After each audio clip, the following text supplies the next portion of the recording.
Now today topic is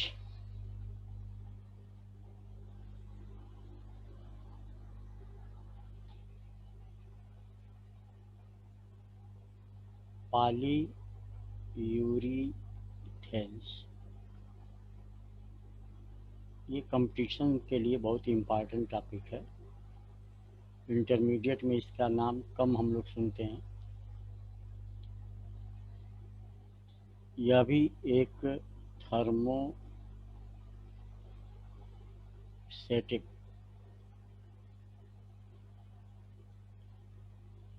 polymer है।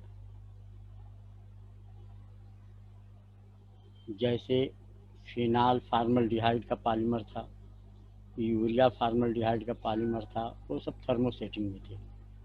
Thermosetting polymer बताया था, उनको कहते हैं हम लोग जिनको हीट किया जाए। जैसे पॉलीमर है, इसको हीट किया और ये क्या हो जाता है, हार्ड हो जाते हैं, यानी सेट हो जाते हैं।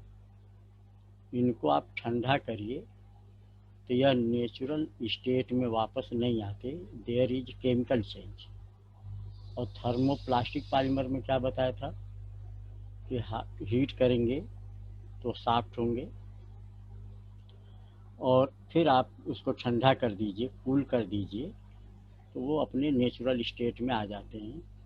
तो उनको थर्मोप्लास्टिक पॉलीमर कहते हैं। तो पॉलीयूरीथेन और जो दूसरा अभी पढ़ेंगे हम लोग, इपॉक्सी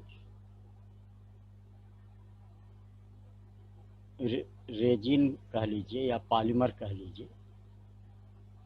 रेजिन से आप परिचित हो चुके हैं। तो रेजिन भी क्या है, पॉलीमर का ही दूसरा नाम है।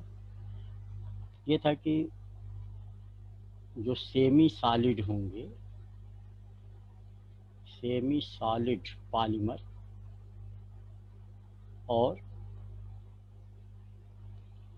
उनको हम लोग रेजिन बोल देते, सेमी सॉलिड पॉलीमर को।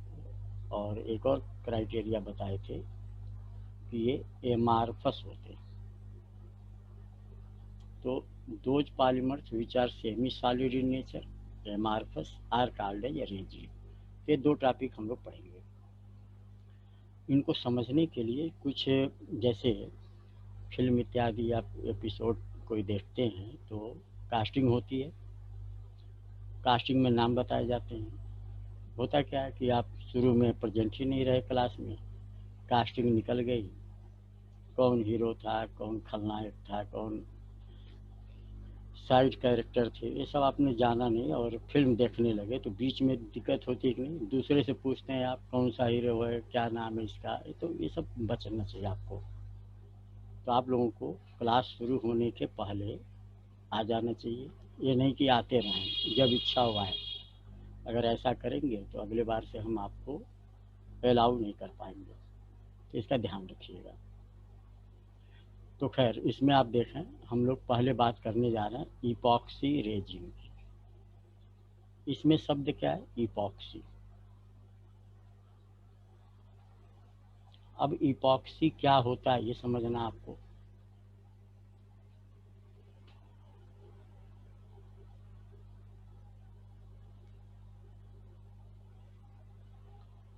तो हम लोग पढ़े थे, ये इंटरमीडिएट में हम लोग पढ़े होते हैं ना, C2H5O, ये क्या होता है, ईथर है ये,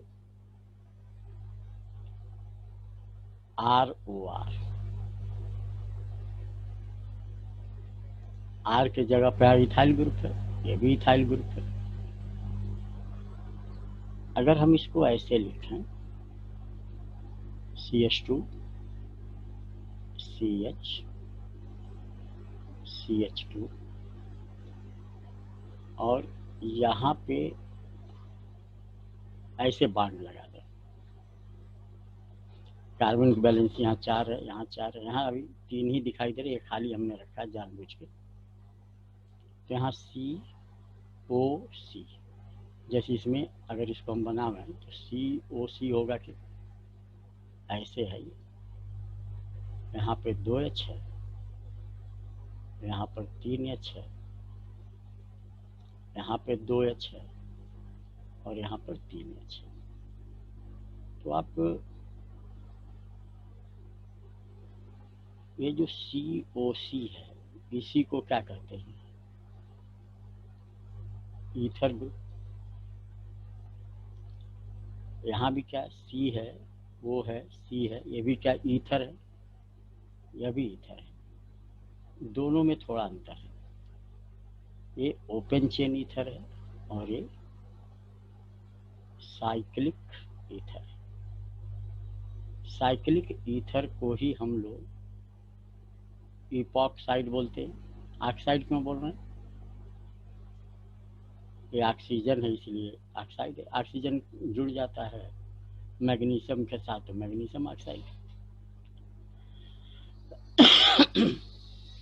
तो साइक्लिक ईथर का ही दूसरा नाम इपॉक्साइड है। तो इपॉक्सी शब्द कहाँ से आया है? यहीं से आया होगा। 3 कार्बन है नहीं, अगर हम यहाँ पे H कर दें तो इपॉक्सी और 3 कार्बन को प्रोपेन, 2 कार्बन रहे तो इपॉक्सी इथेन। अगर हम Cl लगा दें तो नंबरिंग ऐसे करते हैं 1 2 3।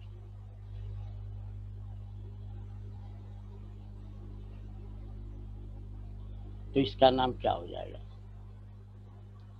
3 क्लोरो। और प्रोपीन था कि नहीं, है 3 कार्बन है और ऑक्साइड,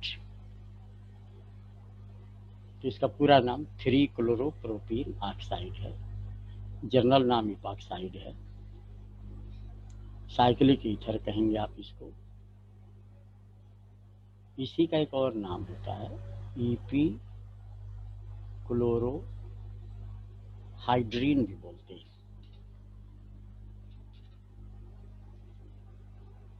तो एक तो ये आपको जानना था, और दूसरा इसके बारे में आपको समझना है, bisphenol A. A stand for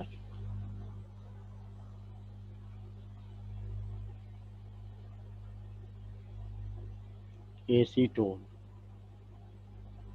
और एसीटोन का फार्मूला हम लोग जानते हैं, CO ग्रुप होता है और 2 मेथिल ग्रुप। यहाँ कार्बन की जो 2 वैलेंसी ऑक्सीजन से जुड़ा है, अगर हम लोग दोनों वैलेंसी को हाइड्रोक्सी बेंजीन या फिनाल से जोड़ दें, 20 का मतलब क्या होता है? 2। तो 20 का मतलब हो गया 2, फिनाल एक ए और एक ए, और ए फॉर एसीटोन। तो बिस्फिनॉल ए में क्या एसीटोन का आप डेरिवेटिव मान सकते हैं इसको, कि C के साथ 2 फिनाल ग्रुप भी जुड़े हैं। इसी को नोट्स में हमने ऐसे दिया है,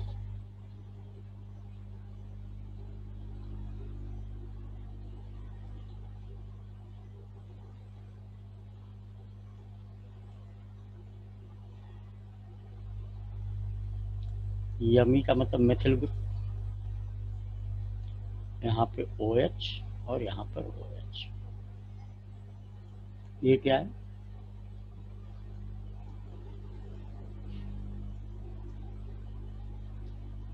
ये कार्बन हो गया। ये क्या है? मेथिल ग्रुप हो गया। यह भी मेथिल ग्रुप हो गया, और ये 2 फिनाल लग गए। तो बिस्फिनॉल ए से परिचित हो गए आप, इपॉक्साइड से परिचित हो गए आप।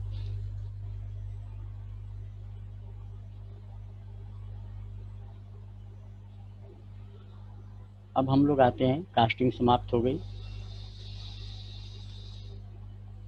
जो टॉपिक है इपॉक्सी रेजी। अब इसमें आपको शॉर्ट नोट लिखना है,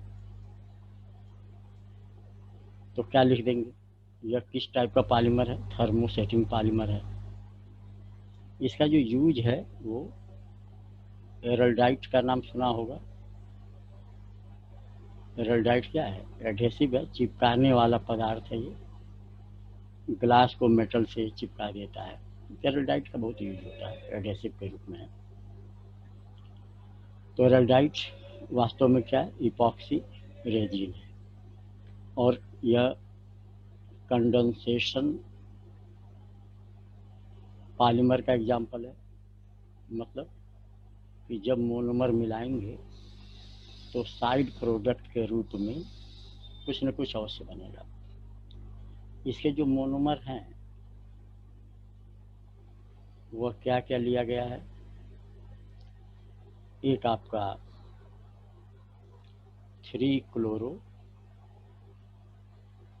प्रोपीन ऑक्साइड या ईपी क्लोरोहाइड्रीन, और दूसरा लिया गया है बिस्फिनाल ए। ये मोनोमर है। जब दो अलग अलग मोनोमर यूज किए जाते हैं तो ऐसे पॉलीमर को हम लोग को पॉलीमर कहते हैं। तो इपॉक्सी रेजिन के बारे में 3 पॉइंट। कंडेंसेशन पॉलीमर है, को पॉलीमर, होमो पॉलीमर नहीं है। होमो में क्या होता है? Monomeric unit should be same. और थर्मोसेटिंग पॉलीमर कैसे बनता होगा इसको आप समझें। ये देखिए आप, हम तोड़ के लिख रहे हैं। ये था, ये है, और ये है। और क्या किया था यहाँ पे?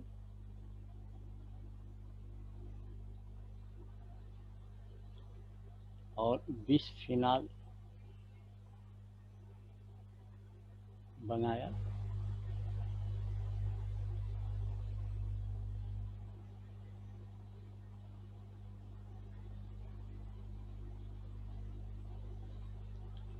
और इसको NaOH या KOH के प्रेजेंस में रिएक्शन कराना है। तो यहाँ जो बनेगा वो इपॉक्सी रेजिन हो।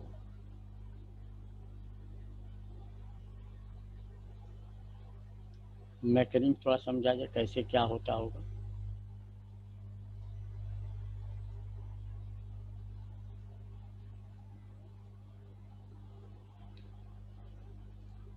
ये हमने लिया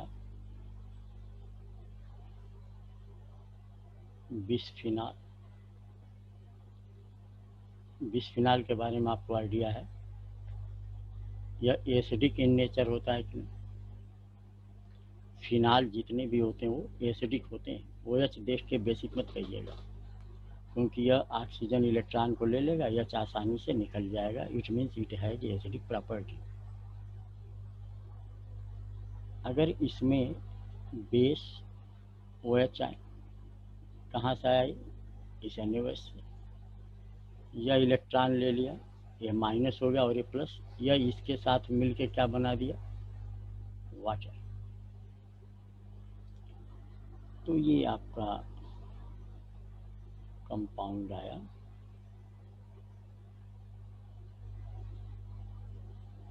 जो आयनिक होगा कि नहीं? O पे कौन सा चार्ज रहेगा? माइनस, क्योंकि इसने इलेक्ट्रॉन को यहाँ से लिया है। तो पहला स्टेप समझ में आ गया होगा कि ये जो बिस्फिनाल होते हैं वो बेस के साथ ऑक्साइड आयन, जैसे हम लोग फिनाल होता है तो क्या बोलते हैं? Phenoxide ion. तो इस टाइप का आयन बनाता है। अब इसका रिएक्शन किस पे कराएंगे? इस पर कराएंगे।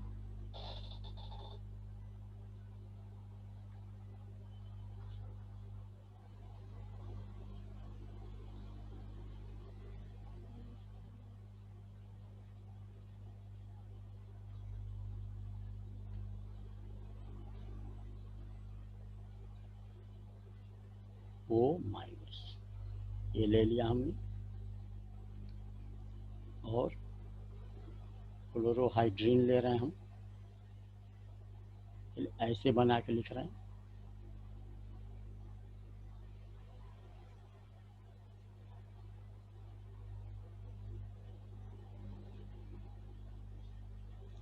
Cl क्या है? इलेक्ट्रोनेगेटिव एलिमेंट है, यह इलेक्ट्रॉन को खींचता होगा।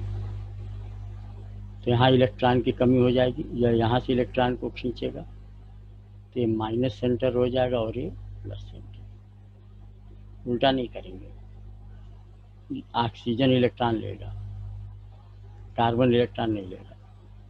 यह क्यों ले रहा है? क्योंकि इसके पास इलेक्ट्रॉन की कमी हो रही, काउंट कर रहा है यह इलेक्ट्रॉन विथ ड्राइंग ग्रुप। इसका फ़ायदा ये कि ये निकलेगा कि ये जो माइनस है, जो यहाँ पे इलेक्ट्रॉन लिया है, यहाँ पहले कितने इलेक्ट्रॉन रहे होंगे? 4 रहे होंगे कि नहीं? क्योंकि ऑक्सीजन के आउटर मोस्ट में 6, तो 4 5 इसमें, 6 इसमें है। अब इसके पास इलेक्ट्रॉन कितने हो जाएंगे? 6। क्यों? क्योंकि ये जो 2 इलेक्ट्रॉन यहाँ से लिया था, तो यहाँ पे चाहे तो हम लोग ऐसे 6 इलेक्ट्रॉन भी दिखा सकते हैं। तो BSc2 में चूँकि ये सब बातें बहुत क्लियर बताई जाती हैं, तो 3rd ईयर लेवल में माना जाता है कितना आपको आता है, ये सब आप जानते हैं। यहाँ फ़ायदा देखिए क्या होगा, ये जो 2 इलेक्ट्रॉन है वह क्या करेगा, इसके बीच में एक बॉन्ड बना देगा, और ये प्लस माइनस क्या हो जाएगा, कैंसिल। तो जो प्रोडक्ट बनेगा वो उसको ऐसे लिख सकते हैं हम लोग,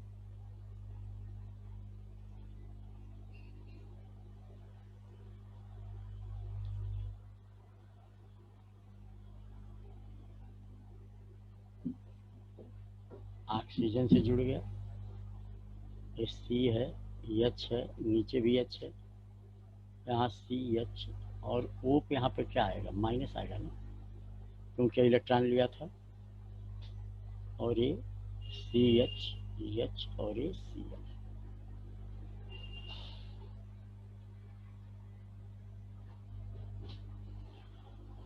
अब देखिए अभी हमने क्या किया था, ये जो बिस्फिनाल था उसका एक OH को इन्वॉल्व किया, अभी ये OH क्या फ्री है, और ये 1 स्टेप अभी रिएक्शन हमने लिखा है।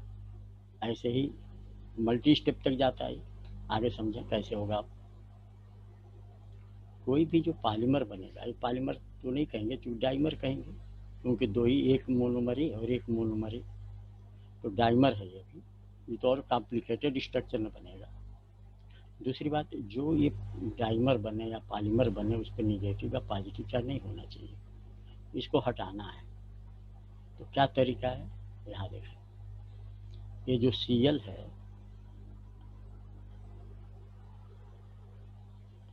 इसमें कितने इलेक्ट्रॉन है, 2 इलेक्ट्रॉन है कि ये दोनों इलेक्ट्रॉन कौन ले लें, Cl ले लें, तो इस पर निगेटिव, यहाँ पे पॉजिटिव, तो पॉजिटिव चार्ज आ जाएगा, यहाँ निगेटिव, ये पॉजिटिव निगेटिव कैंसिल, और इसके बीच में क्या बन जाएगा, बॉन्ड।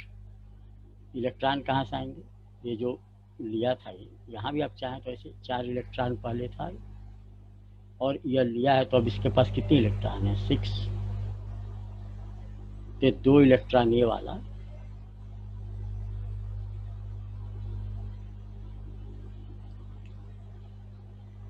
ये जो 2 इलेक्ट्रॉन इसके बीच में बॉन्ड बना देगा और Cl निकल जाएगा।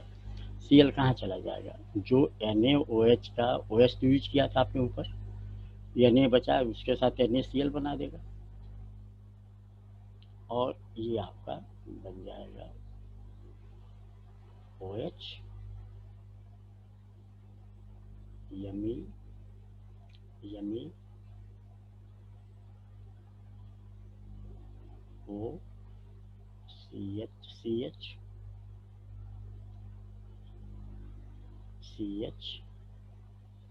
ये होगा CH2 कर दे, ऐसे ऐसे कर देते, इस CH को यहाँ लिख देते और इसको ऐसे जोड़ दिया, तो कौन सा रिंग आ गया, इपॉक्साइड रिंग आ गया कि ये आ गया इपॉक्साइड। इसीलिए इस पॉलीमर जो बनता है उसको इपॉक्सी रेजिन कहते हैं। तो एक समाप्त नहीं हो गया, ये तो स्टार्टिंग है। ये चूँकि कंडेंसेशन पॉलीमर क्या है, स्टेप ग्रोथ पॉलीमर है, जितनी स्टेप तक आप बढ़ाना चाहें बढ़ा सकते हैं आप। ऐसे ही अगर हम देखें इसमें पुनः NaOH डालें तो इसका H, इसका OH वाटर, यहाँ पे माइनस आएगा कि नहीं, तो O पर माइनस आ जाएगा। और ये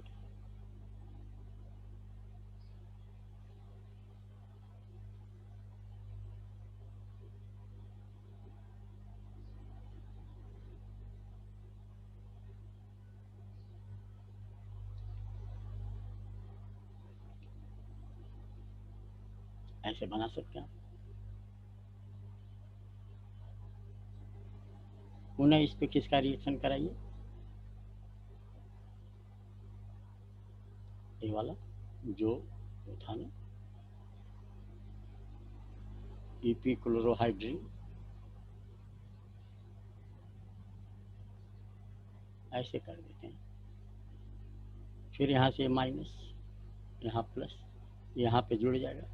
तो जिस टाइप से यहाँ पे ऐसे बना है वैसे ही इस साइड में भी आ जाएगा कि तो लंबा चेन हो गया। पुनः आप क्या कर सकते हैं, इस पे बिस्फिनाल का ऑक्साइड फार्म में रिएक्शन कराइए, चेन बढ़ती चली जाएगी और इस तरीके से इपॉक्सी रेजिन बन जाएगा। अब हम लोग दूसरे रेजिन की बात कर रहे हैं, पॉली यूरीथेन्स।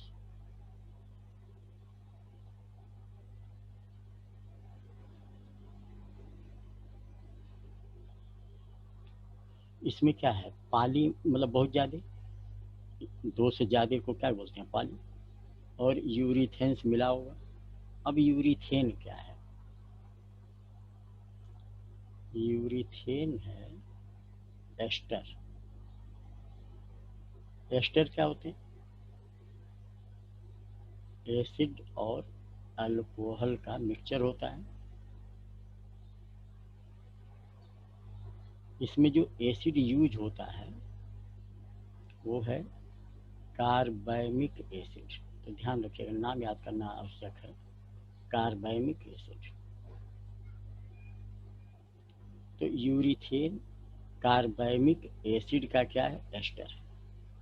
अब अल्कोहल में एथिल अल्कोहल है, डाईहाइड्रिक अल्कोहल है, बहुत से अल्कोहल होते हैं, तो हम लोग डाईहाइड्रिक अल्कोहल का यूज करेंगे। अब डाईहाइड्रिक अल्कोहल कौन होते हैं, CH2 CH2OH हो सकता है। आप चाहते हैं नहीं और हम CH2 ग्रुप लेंगे, ये ले लीजिए, इधर भी CH2 ले लीजिए, OH ले लीजिए, तो CH2 कितना हो गया, 4 हो गया कि, और इधर OH और इधर OH, अल्कोहल ये ले सकते हैं। कार्बैमिक एसिड क्या होता है, कैसे याद किया जाएगा, ध्यान दीजिए। एसिड लिखा है तो एसिड में क्या होगा, CO और OH ग्रुप होगा कि। कार्बा शब्द जो है यूरिया से रिलेटेड होता है, कार्बामाइड बोलते हैं यूरिया को।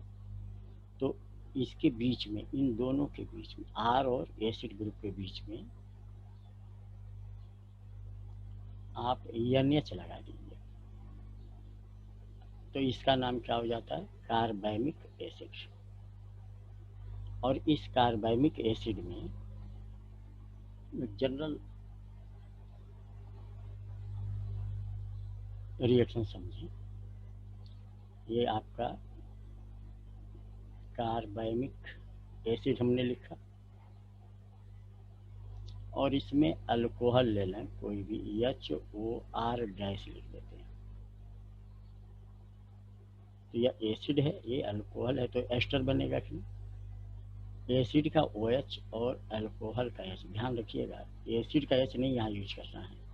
मैकेनिज्म ऑफ एस्टरिफिकेशन में एसिड का OH निकलता है और ये OR इसमें जुड़ जाए, तो RNH COOR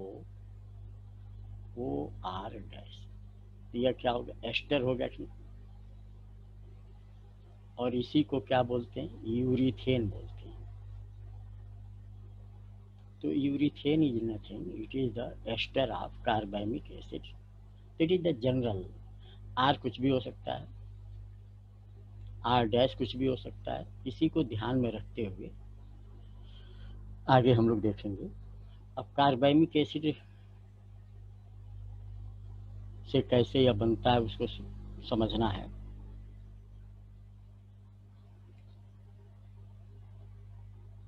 तो इसके लिए हम लोग क्या करते हैं, बहुत सिंपल एग्जांपल ले रहे हैं। आर लेते हैं, एन लेते हैं, सी लेते हैं। एल्किल आइसोसाइनाइड, कार्बन की वैलेंसी 2 है, 2 और बाकी अभी ओ लिख लेते हैं। RnCO, इसका नाम है एल्किल आइसोसाइनेट। ये है, साइनाइड नहीं है, 8 लगा दिया क्योंकि CO ग्रुप आ गया। इसमें अगर हम लोग कोई भी अल्कोहल डालें, बहुत सिंपल अल्कोहल ले रहे हैं, HO मान लीजिए R-, ये लिया, मैकेनिज्म थोड़ा समझिए। ऑक्सीजन इलेक्ट्रोनेगेटिव है कि नहीं, ये इलेक्ट्रॉन को खींच लिया तो यहाँ माइनस और यहाँ प्लस। नाइट्रोजन इलेक्ट्रोनेगेटिव है, इसने यहाँ से इलेक्ट्रॉन खींच लिया, यहाँ माइनस आ सकता है कि नहीं। तो फिलहाल अभी इस स्टेप को देखा जाए, बाद में इसको देख लेंगे, ठीक है। यहाँ पर देखिए, ये नेगेटिव होगा, ये पॉजिटिव होगा। ये जो OR- है यहाँ जोड़ दिया जाए, RnC, यहाँ पर हम जोड़ दे रहे OR-। H अभी बचा है हमारा। अब दिमाग में आएगा कि H को यहाँ जोड़ दीजिए, कर सकते हैं आप, लेकिन हम 2 स्टेप को एक में करने की कोशिश कर रहे हैं। तो अगर ये OR- यहाँ से जुड़ जाए तो क्या हो जाएगा ये, चलिए अलग अलग स्टेप में दिखाते हैं आपको।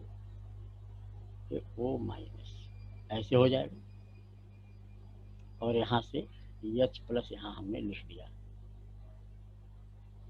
अगला स्टेप देखिए, नाइट्रोजन इलेक्ट्रोनेगेटिव है, इसने यहाँ से इलेक्ट्रॉन को ले लिया, ये माइनस सेंटर और ये plus centre, plus minus cancel, यहाँ एक डबल बॉन्ड आ जाएगा। क्यों आ जाएगा, जो यहाँ वाली जो इलेक्ट्रॉन होती है ना, ये जो पाई बॉन्ड का 2 इलेक्ट्रॉन यहाँ गया था, वही इसमें रहेगा जो बॉन्ड बना देगा, और इस H को ले आकर यहाँ जोड़ दें। तो R के साथ H और C, ये OR-। जब ये प्लस माइनस कैंसिल हुआ था, यहाँ डबल बॉन्ड, तो यूरिथेन बन गया। कि यूरिथेन ऊपर देखिए, ऊपर लिखा हूँ, ये RnCO-OR-, RnCO-OR-। तो बनता कैसे है यूरिथेन, एल्किल आइसोसाइनेट लेते हैं, इसमें अल्कोहल मिलाते हैं। अब एल्किल आइसोसाइनेट वाले जो कंपाउंड हैं आप कई ले सकते हैं, कई का मतलब एक ही कंपाउंड में 2 आइसोसाइनेट ग्रुप हो। जैसे मान लीजिए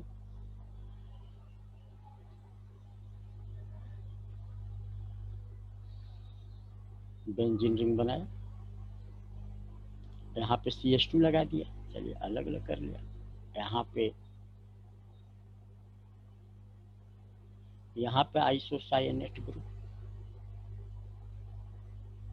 यहाँ भी आइसोसाइनेट ग्रुप, तो क्या कहेंगे इसको, डाई आइसोसाइनेट कहेंगे कि नहीं। डाई क्यों, 2 है, और आइसो 2 आई लिख देते हैं, डाई आइसोसाइनेट ये लिया। अल्कोहल में हम लोग क्या करें, जो यहाँ पे ROH लिया था बदल देते हैं, OH और CH2 4OH, यह ले लें। आप CH2 6 वाला भी ले सकते हैं, ये ले लें। क्या बन जाएगा, ऊपर वाले को ध्यान से देखें क्या हुआ है, ये जो अल्कोहल का H है वो N से जोड़ना है, तो अल्कोहल का H को N से जोड़ दें, तो यहाँ हो जाएगा NH, और ये O8 को कहाँ जोड़ देना, C से, और इसको ऐसे ही रहने दीजिए। सिंपल भाषा में CO हो गया, और इतने पार्ट को यहाँ ले आकर जोड़ दिया, CH2 4OH, H लिख नहीं रहे हैं, यहाँ आइए, यहाँ क्या होगा, ये यहाँ पर CH2, यहाँ पर ये बेंजीन रिंग, यहाँ पर NC, चलिए लिख देते हैं H, कंफ्यूजन ना हो। अगले स्टेप में क्या कर सकते हैं आप, फिर अल्कोहल का रिएक्शन कराइए,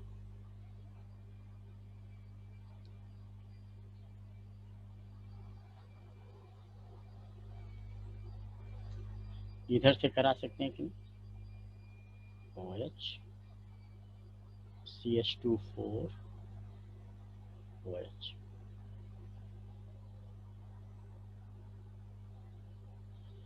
क्या करेंगे,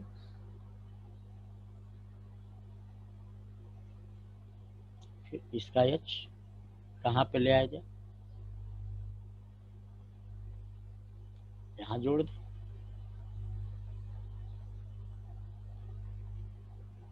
ये जो H है यहाँ, और इतना पार्ट को C से, यहाँ CO, यहाँ O और CH2 4OH, और यहाँ बाकी फिर NH और ऐसे CH2 NH CO O CH2 4 और OH। तो पॉलीमर में क्या हो रहा है, अल्कोहल का यह चीज हो रहा है, तो इसको ऐसे छोड़ देते, इसको वैसे छोड़ देते, और यहाँ से ऐसे करके यहाँ पे N लिख सकते हैं। तो अगर N मॉलिक्यूल डाई आइसोसाइनेट, N मॉलिक्यूल डाइहाइड्रिक अल्कोहल लिया जाए तो इस टाइप का, तो इसी का नाम, क्योंकि अब इसमें यूरिथेन ग्रुप क्या है, यूरिथेन यही है, NHCOO। कई बार ऑब्जेक्टिव क्वेश्चन में पूछता है यूरिथेन ग्रुप इज, तो ये ध्यान रखना है, एसिड ही है COO, यहाँ पे अल्कोहल ग्रुप आ जाता है, इधर NH, इसी का नाम क्या, पॉलीयूरिथेन। इसका यूज हमने बताया था आपको, जो बर्फ रखने वाली आइस चेस्ट चैम्बर देखा होगा आपने कि नहीं, सफेद रंग की जो होती मोटी सी ऐसे इस टाइप का बॉक्स होता है, फोम जैसा होता है, वह किसका बना होता है, इसी का, पॉलीयूरिथेन का, इसी के अंदर आइस। तो उम्मीद करते हैं आपको पॉलीयूरिथेन समझ में आ गया होगा। तो अक्सर अगर आप प्रीवियस ईयर के पेपर से देखें तो ज़्यादातर क्वेश्चन किस में है, पॉलीयूरिथेन, जो नए नए टॉपिक हैं। अब आपको PVC नहीं आएगा ना कि PVC क्या है, पॉलीथीन क्या है, थोड़ा सा स्टैंडर्ड थर्ड ईयर के छात्र हैं आप, MSc अब करेंगे, तो इस टाइप के नॉलेज होना आवश्यक था आपको। अब जो इम्पॉर्टेंट क्या है आपके एग्जामिनेशन पॉइंट ऑफ व्यू से, भाई एडिशन पॉलीमर के मैकेनिज्म कितने बताए थे, 4, कंडेंसेशन पॉलीमर के एग्जाम्पल 6, ये सब इम्पॉर्टेंट है। और एक जो सबसे इम्पॉर्टेंट टॉपिक है वो है ये, जो अगले लेक्चर में बताया जाएगा, अगले एपिसोड में आपको देखना पड़ेगा, इलास्टोमर्स। इससे बहुत क्वेश्चन बनते हैं। अभी नीट का पेपर कल हमने देखा कि इससे क्वेश्चन बना था, तो इलास्टोमर्स के बारे में हम लोग पढ़ेंगे। अब आपका चूंकि क्लास है फिजिकल केमिस्ट्री का भी, तो हम आपको यहीं पे बंद करते हैं।